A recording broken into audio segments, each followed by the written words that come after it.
Good morning, everyone. Happy Thursday. Thanks for joining us here on our CTV desk, What's Brewing with Jim and Gigi. Hope you're all having a wonderful morning so far, and if you've been outside, you're going to feel the cold temperatures out there. Just coming in now. Yeah, it's a little bit later than I expected, but as we speak to you at this moment, that northwest wind is picking up, the colder air is moving in, and now that it's moving in, it'll stick around today through next week, with one exception, Saturday, which is good timing. Yeah. Saturday looks good. Sunday, a whole different ball of wax, if you will. First alert weather day is Sunday into Sunday night, potential wintry weather. I'm going to dig into all the details, what I'm seeing, what I'm thinking, and we'll talk about all that just a little bit. Okay, yeah. It's really nice to hear that we do have one good day in potentially the 60s, because other than that, we are just stuck in these cold temperatures, which I mean, I get it's January, but still riding off those highs from last week. It was nice, wasn't it? It was so great. 70s are gone for a while, but I think Saturday, the way things are trending, low to mid 60s, more sun than clouds, a little breezy, no rain. Saturday does look really good, so just a massive contrast from Saturday to Sunday with that potential wintry weather. But I'll talk about that. We'll dig into that and all those cold numbers here in a little bit. Okay, awesome. Yep. Well, before that, we do have a story out of Jacksonville, a longtime independent-owned pharmacy down there. They've been open for nearly 50 years. They are closing down. And we spoke to one of the managers there about the reasons why, and they said it's not because of the lack of customers, but it includes some funding. That's what they cited as some of the reasons why. So we were able to talk to them about it and what they're doing in the time before they are totally shutting down in late February. Always sad to see these long-time businesses close their doors up. Absolutely. So let's take a look.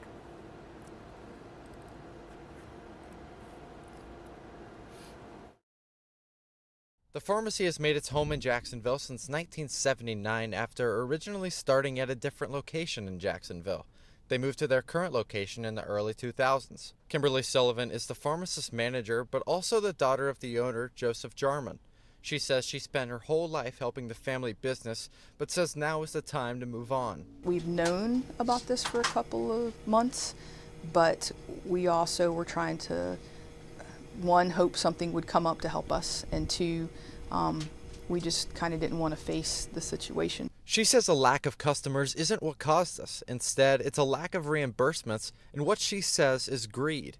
She blames the pharmacy benefit managers, which according to the American Medical Association, manage prescription drug plan benefits for insurers. They are the processors of insurance who have really pilfered this system, in my opinion, and they are making billions of dollars in profits, and it's at the expense of customers. Janelle Ham, who has worked at the pharmacy for 19 years, says the news of the closure was tough to swallow. Sad, because this is a family place, and we love our people, we love our customers.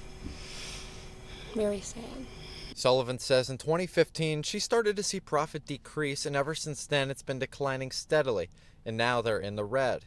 She says the care and treatment they provide to patients isn't offered at many places anymore, and she'll miss providing that for patients at her family-owned pharmacy. It's sad to see that they'll have to stop their operations at the end of February. It was emotional as well for a lot of these people who have been, working and going to this pharmacy for years and years and years. Yeah, I was mentioning to you, I remember when I got here, there were a lot of these little community drugstores. Grimesland had one, Aden had one.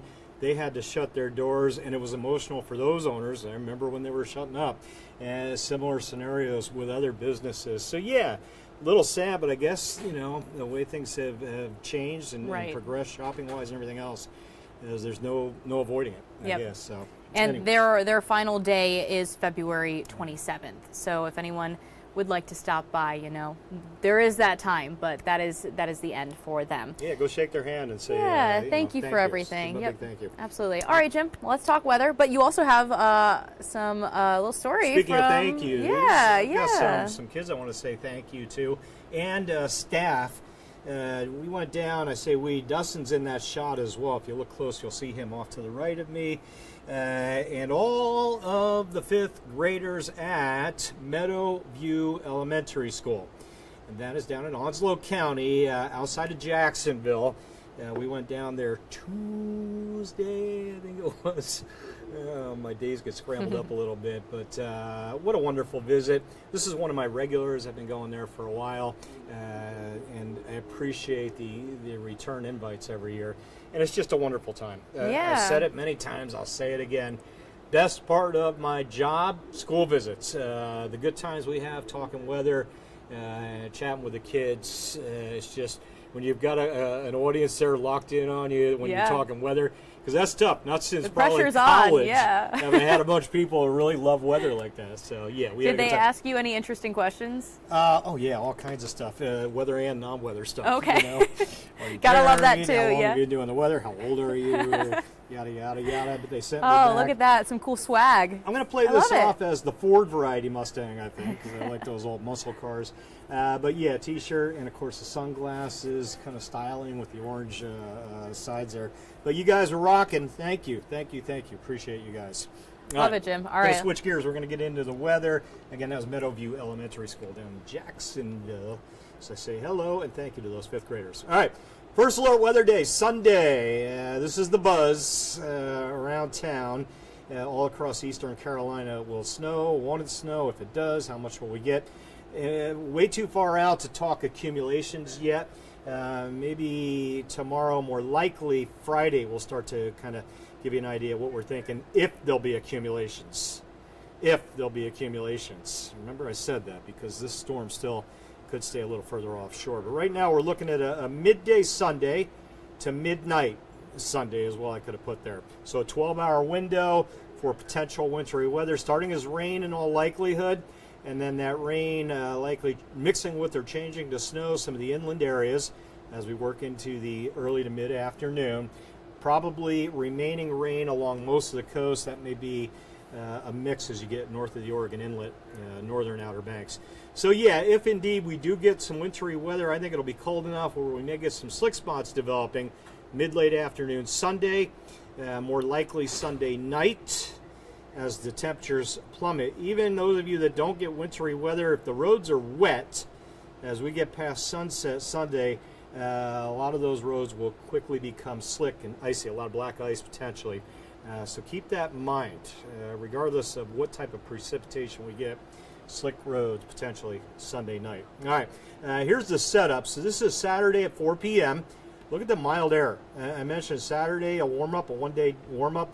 That'll be low 60s to mid-60s Saturday, the way it's shaking out right now. That front moves in, so I'll zoom the map in. Sunday morning, sun's getting ready to come up. Clouds are thickening, low pressure quickly developing off the coast. The position of that red L and the strength of the red L, the storm system, will dictate how much precipitation there is and where the precipitation is. Notice by lunchtime, the moisture is spilling in. That's the storm strengthening. Check it out. You get to 3, 4 o'clock, becoming a healthy storm, drawing a lot of moisture back inland into the cold air. Rain on the coast. The pinkish hue, salmon shading, if you will, is a mix to more of an all snow potentially inland for a brief period anyway. This is going to change, so keep that in mind. The noon to midnight, rain to a mix to maybe snow inland, and then quickly pulling away. As you hit 9, 10, 11 o'clock, that storm's racing out to sea. So not hanging around all night. That should keep, if we do get accumulations, that may keep the numbers fairly low, potentially. By the time we're to midnight to 1 a.m. right now, it's done. Gone. Moving out. Map goes quiet. Here's my bullets on the Sunday snow chance. Again, noon to midnight, 12-hour window. Rain likely coast. Rain to mixing with or changing to light snow inland. Light accumulations possible. Not likely, not definitely, possibly. And again, that slick road risk comes in late Sunday afternoon into the overnight. Probably right into mid-morning Monday with a really cold air mass in place Monday morning. Forecast will change. It'll shift. It'll adjust. That's why you got to kind of tune in frequently. Go to our website. Download the WITN weather app. If you haven't done so yet, you'll find a wealth of information coming through the app as well regularly. All right. And again, winter weather forecasting. So we're now in that 3 to 4 day window. We start looking at the scenarios. I mentioned if the storm's a little further off the coast, we get very little precip. If it tucks in tight, a lot of precip, potentially a little more in the way of wintry weather. So start thinking about that as you think about Sunday. I would say by the time we hit Sunday morning, depending how things are evolving, you want to kind of be ready with whatever you may need. If you've got meds you need to up your scripts or something like that, get it done Saturday. Maybe do a little shopping Saturday in case this thing overachieves a bit and we can't drive for a little while. All right, today the clouds are moving out. Sunshine's going to take over, clear skies, cold, breezy. We're easing into the 30s now, and we'll kind of ease back into the 40s this afternoon. I mentioned that snow chance, obviously, on Sunday. That was yesterday evening's rain. Moving out, and again, clouds, clouds, clouds. No flurries. Well, we might see a few. I've seen a few sprinkles on the coast. We still may see a stray flurry fly on the radar, but that opportunity, that potential is just about gone. So keep an eye out of the sky just in case. That front's already on the coast. Need to move that front. Cold air is moving in on that northwest wind, 10, 15, gusting 20, 25. That'll be a biting cold wind today. All right, keep the winter gear handy, the heavier jacket. At times, you're going to wish you had a hat or gloves if you're outside for any length of time. Those current temps, the 30s moving in, the 40s generally shifting to 30s the next few hours, and then easing back to the low to mid 40s this afternoon. Wind chill value 25 to 35 a.m. to p.m. Never feels like we get in the 40s later today. Cold, cold, cold. There's the model data again, a closer look. So we track those air temps into tomorrow morning. I think we'll have a few teens tomorrow morning to get that map. This is Saturday, excuse me. Watch the warmer air Saturday. Start with the 30s early, and then that southwest wind ahead of the front jumped on me. I think low 60s, a good bet Saturday afternoon. Those winds today, gusting 25 at times. Sunny, sunny today, tomorrow, 42 to 47. 19 at sunrise tomorrow. Wind chill potentially in the mid-teens. Not as much wind, but enough to make it feel like 15 degrees tomorrow morning. Saturday, 61. More sun than clouds. Really nice day. Winds will be picking up. And then Sunday, watching closely to see how this storm evolves with that potential for the wintry mix. Monday, it's done. Sunshine for the holiday. Fortunately, it's a holiday. We do have slick roads Monday morning. A lot of you with the day off, you don't have to go out and risk any of that. 40 in the afternoon. Boy, it stays cold next week. Highs generally in the low to mid 40s. Tuesday upper 30s.